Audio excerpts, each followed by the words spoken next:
I'm Jeannie Bernick with Farm Journal and Top Producer magazines, and I'm here with Kevin Spafford, columnist for Farm Journal and founder of Legacy by Design, a consulting firm.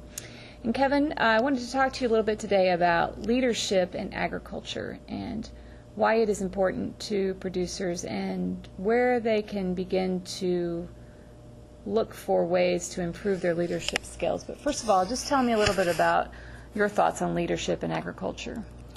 Well, Jeannie, leadership in agriculture is probably the biggest single void we have today, and it's probably not in agriculture. I think it's in society today across the board. See, it's easy to learn academic subjects.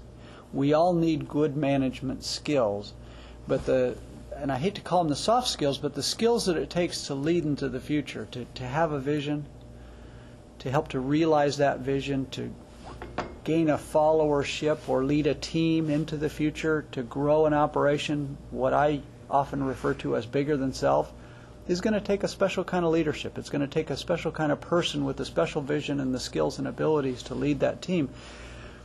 And it's hard to find somebody like that. It's hard to find the training for that. Again, we can go to some of the academic programs. We can certainly go to our locals farm extension office, things like that for the business side of the operation, but actually find a leader. In fact, when you ask somebody to define leadership, it's very difficult to do.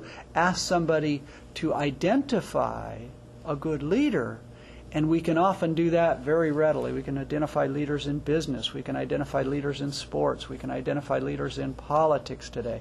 But to say, now what characteristics do they have that make them special and or make them bigger than the other people, that's a little bit more difficult. And that's when we get into kind of the soft, what does it take?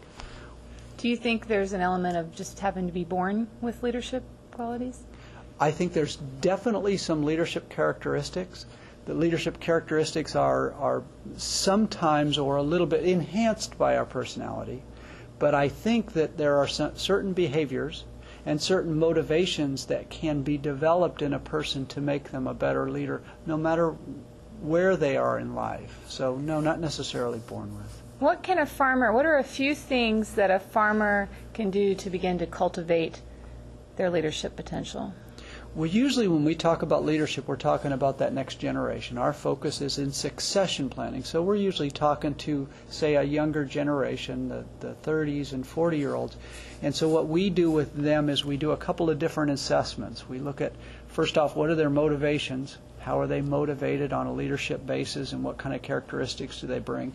Then we look at their behaviors. Do their behaviors, the way they act in day-to-day life, either in business or in the community or with their family, do those align with their motivations? Then we take what their interests might be in business, their goals might be in the community and with their family, and we help to develop action plans that help them develop the behaviors and the strengths that they're going to need to grow in the areas where they may have an interest or specific goals.